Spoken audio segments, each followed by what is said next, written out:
Les communistes eurent vite fait de casser des bouteilles pour se défendre. En l'espace de 10 minutes, on dénombra 20 blessés graves. Les forces de l'ordre, qui campaient aux abords du ministère de l'Intérieur, jugèrent qu'il était temps d'intervenir. On écrasa sa cigarette, on sortit l'artillerie lourde. Le périmètre fut bouclé en un rien de temps. C'est à ce moment précis qu'Adélaïde, Pauline et Nathalie choisirent de remonter, le nez au vent, la rue du Faubourg Saint-Honoré en direction de la rue Royale. Mais Émile avait disparu. Et la voiture aussi. Elles entendirent une clameur et se retournèrent. Une marée humaine venait de déboucher de l'avenue de Matignon en courant et hurlant sous la charge de la police. Le visage d'Adélaïde passa par toutes les couleurs en un rien de temps. À la vitesse à laquelle avançaient les manifestants, le choc était inévitable. « Restons groupés, les filles.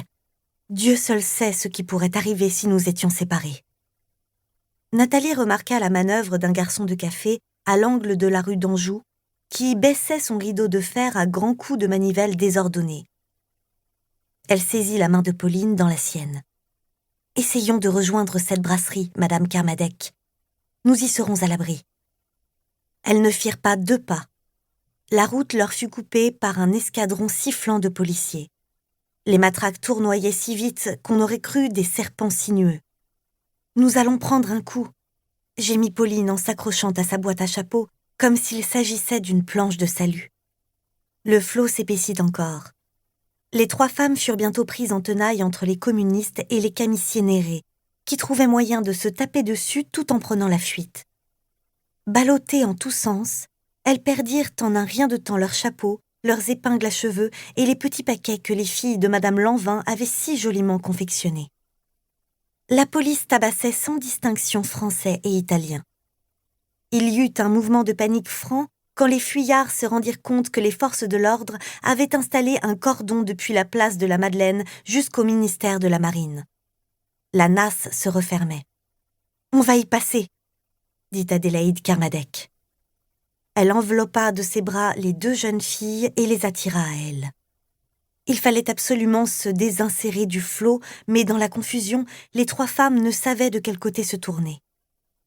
Un jeune homme, l'œil à demi mangé par une casquette, s'arrêta à leur niveau et leur désigna la rue du Cirque.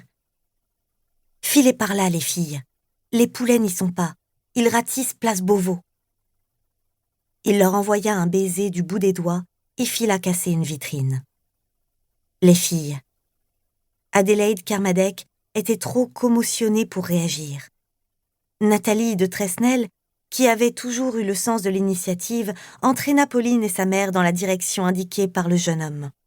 Rapidement, le vacarme s'atténua. « Là, Émile !» s'exclama-t-elle en repérant le chauffeur des Kermadec qui leur faisait de grands signes avec son mouchoir depuis la fontaine de la grille du Coq. Il avait garé la voiture en double file dans l'avenue Gabriel. « Madame, j'ai bien cru que je ne vous retrouverais pas !» s'exclama-t-il avec un soulagement manifeste. « Il a fallu que je déplace la voiture, à cause de la manifestation. » Sa patronne lui lança un regard furibond. Parce qu'il appelait ça une manifestation ? Trouillard, oui. Il les avait lâchement abandonnés à leur sort. Un policier surexcité s'arrêta à leur niveau. « Vous ne voyez pas que vous gênez la manœuvre avec votre voiture ? Les renforts arrivent. Allez, circulez. » Émile se glissa au volant illico presto, laissant les 3 femmes se débrouiller avec la maréchaussée.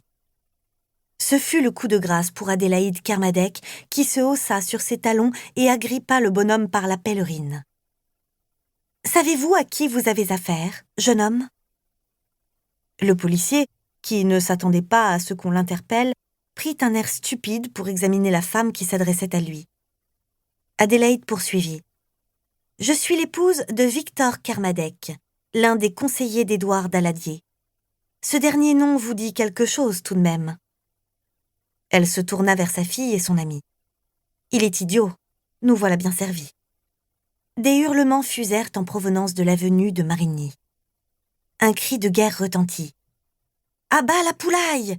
On veut bouffer du cogne! Figlio di puttana! Lasciami !»